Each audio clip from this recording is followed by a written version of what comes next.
정부의 부동산 대책이 잇따른 뒤에도 김포에는 부동산 관심이 식지 않고 있습니다. 집값이 계속 오르는 가운데 매물은 줄고 있습니다.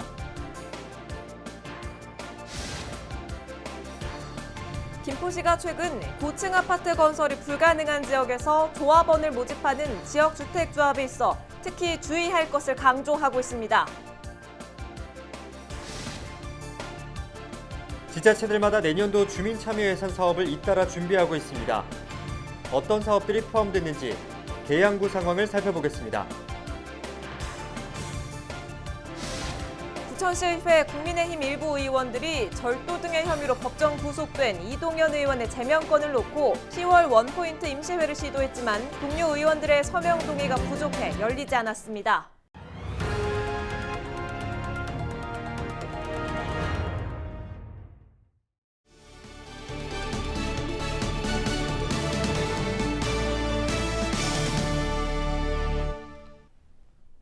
여러분 안녕하십니까? 헬로티비 뉴스입니다.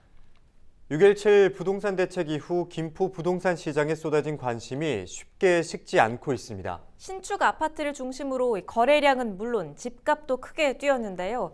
이런 분위기가 언제까지 이어질까요? 이세진 기자가 지역 부동산 업계에 물어봤습니다.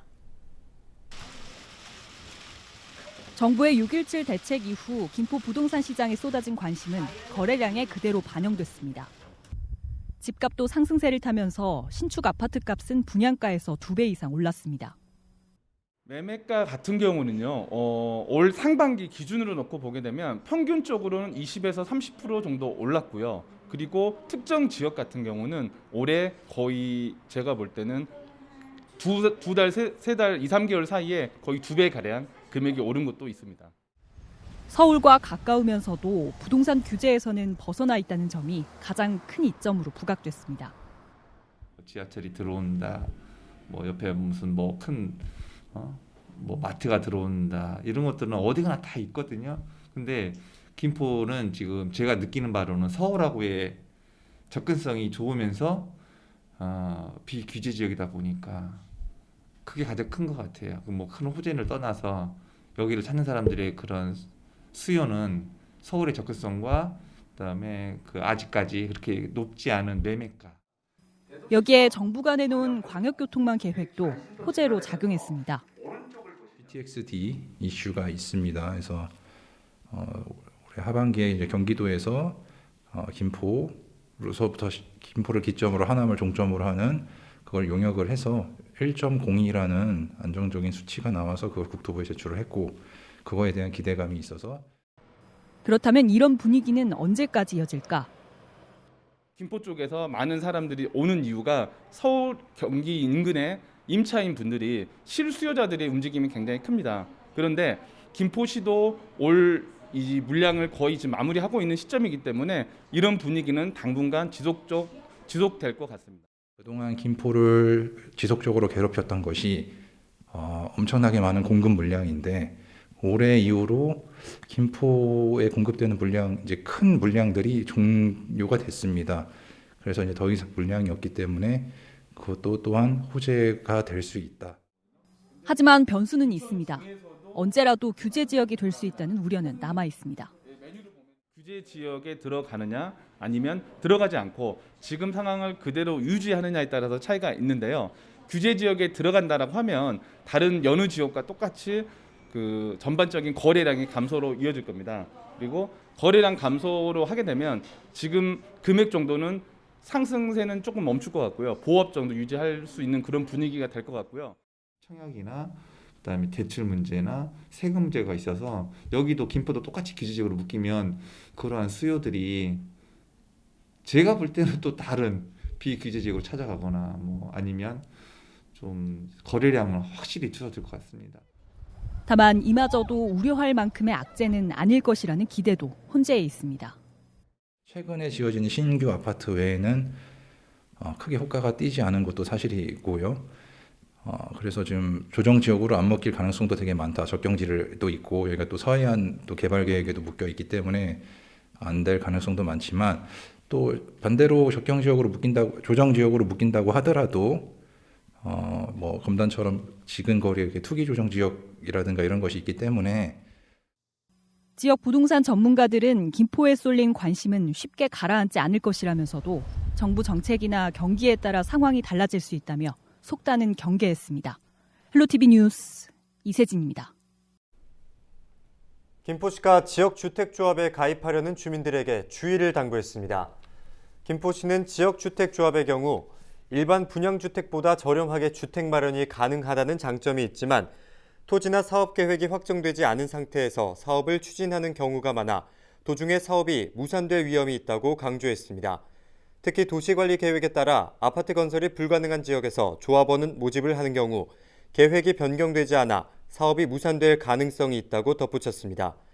그러면서 조합원이 직접적인 피해를 볼 수 있는 만큼 해당 사업이 토지를 확보했는지 사업 계획이 타당한지를 먼저 살핀 후 조합원 가입 여부를 결정해달라고 당부했습니다. 부천시의회 국민의힘 의원들이 절도 등의 혐의로 법정 구속된 이동현 의원의 제명건을 놓고 10월 원포인트 임시회를 시도했지만 결국 열리지 않았습니다.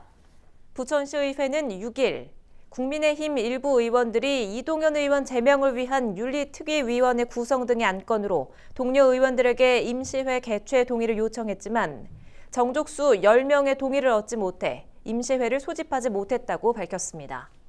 국민의힘 의원들은 다음 달 23일 본회의에서 이동현 의원 제명 관련 징계를 요구할 것으로 보입니다. 주민들이 직접 마을에 필요한 사업을 결정해 주변 환경을 바꿀 수 있는 방법이 있습니다. 바로 주민참여 예산제도인데요. 계양구에서도 주민참여 예산 사업을 통해 조금씩 변화가 생기고 있습니다. 산책로가 정비되고 어두운 골목길이 밝아지는 등 동네 환경이 개선된 건데요. 계양구 주민참여 예산 사업을 김진재 기자가 살펴봤습니다. 카페 계산대 앞에 놓여있는 네모난 우산꽂이에 우산꽂이에는 양심우산이라는 이름이 적혀 있습니다. 인근의 또 다른 식당에서도 같은 우산꽂이를 발견할 수 있습니다. 이 우산꽂이 이름은 양심우산 정거장. 누구나 이름과 휴대폰 번호만 적으면 무료로 우산을 빌릴 수 있습니다.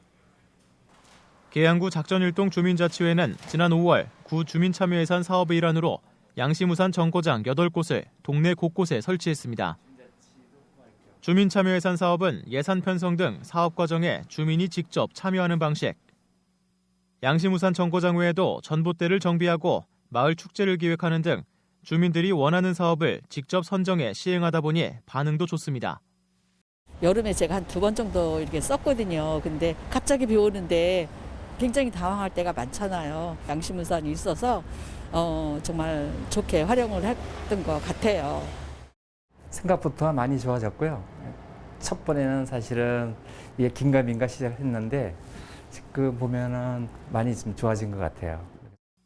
올해 계양구에서 주민참여예산 사업이 진행 중인 동은 모두 4개 동.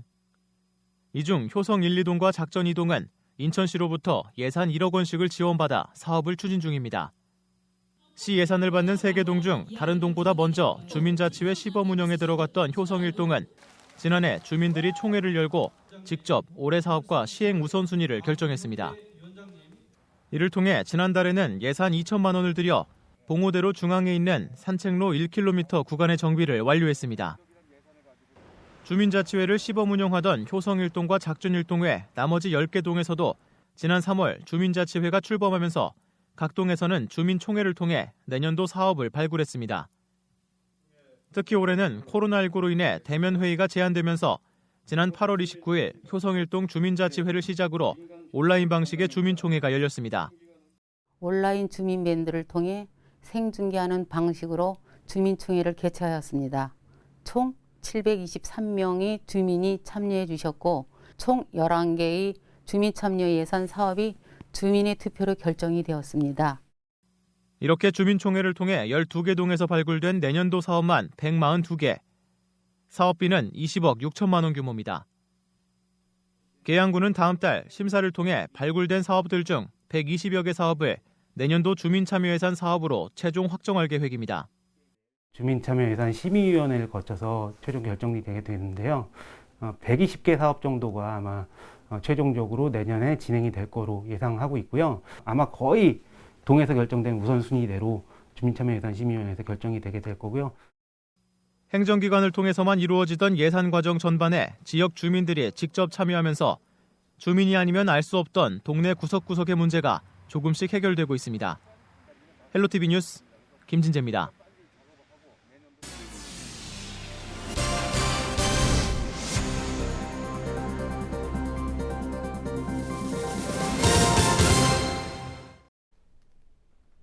개정된 감염법 예방법이 오는 13일부터 시행됩니다. 마스크를 착용하지 않을 경우 과태료 10만 원이 부과되는데요. 정부는 일단 혼선을 막기 위해 한 달 동안의 계도 기간을 두기로 했습니다. 이정윤 기자가 보도합니다. 감염병 예방법 개정안에는 마스크 착용을 의무화하는 규정이 신설됐습니다. 행정명령을 위반하면 과태료를 물릴 수 있도록 바뀐 겁니다. 마스크를 착용하지 않으면 부과되는 과태료는 10만 원입니다. 이 같은 행정명령은 거리두기 단계와 시설의 위험도 등에 따라 다르게 적용됩니다. 다만 감염 확산 우려가 높은 대중교통과 집회 시위장, 의료기관과 요양시설 등은 거리두기와 무관하게 항상 시행됩니다. 방역당국은 시민들의 혼선을 막기 위해 한 달 동안 계도 기간을 두기로 했습니다. 마스크는 코로나19 백신이 아직 보급되지 않은 지금 상황에서 감염을 막을 수 있는 가장 확실한 방어책입니다.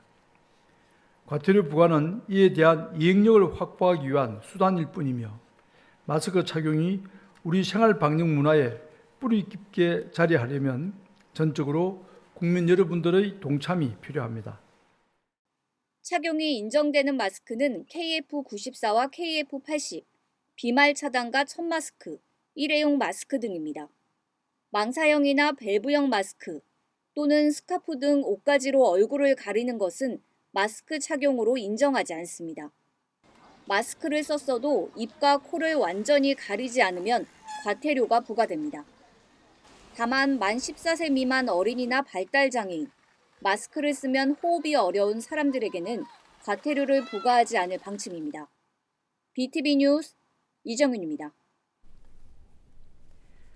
인천 시민사회단체 연대가 7일 인천시청 앞에서 기자회견을 열고 계양구 정화조 비리에 대한 감사를 촉구했습니다.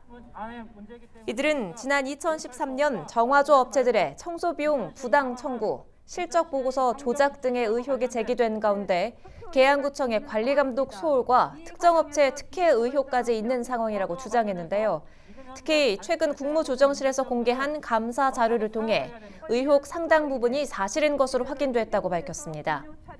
인천시민사회단체 연대는 이날 기자회견 직후 인천시 감사관실에 이런 내용을 담은 감사 요구서를 제출했습니다.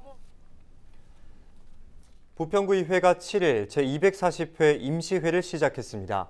이번 임시회에서는 2021년도 주요 사업계획 보고 등이 진행됐는데요. 홍순옥 부평구의회 의장은 내년 주요 사업계획을 보고받는 중요한 회기인 만큼 각 사안마다 세심하게 검토하도록 노력하겠다고 말했습니다. 이번 임시회는 20일까지 진행됩니다. 신명순 김포시의회 의장이 경기도 중부권 9개 시의회 의장협의회에서 협의회장으로 활동합니다. 신명순 의장은 6일 김포와 부천을 포함한 도내 9개 시의회 의장협의회에서 후반기 협의회장으로 선출됐습니다. 경기도 중부권 의장협의회는 중부권역 지방의회를 대변해 광역단체와 정책 협의를 하거나 9개 시의회의 공동 현안에 대응하고 있습니다. 계양구가 7일 민선 7기 계양구 후반기 공약 이행평가단을 위촉했습니다. 계양구는 전반기 공약 이행평가단 임기가 끝나면서 지난 7월 후반기 공약 이행평가단 30명을 공개 모집했는데요. 이번에 위촉된 후반기 공약 이행평가단은 민선 7기 임기가 끝나는 오는 2022년 6월 말까지 활동할 예정입니다. 평가단은 계양산업단지 조성 등 6개 분야 54개 공약사업에 대한 이행도 점검과 평가, 의견 제시, 공약사항 변경 토의 및 수용 여부 결정 등을 하게 됩니다. 김포시가 영유아와 보육교직원의 코로나19 예방을 위해 마스크를 지원합니다. 김포시는 어린이집 연합회를 통해 지역 어린이집에 마스크 3만 8천 장을 전달했습니다. 이번에 전달한 마스크는 김포 지역 어린이집 433곳에 나눠 사용할 예정입니다.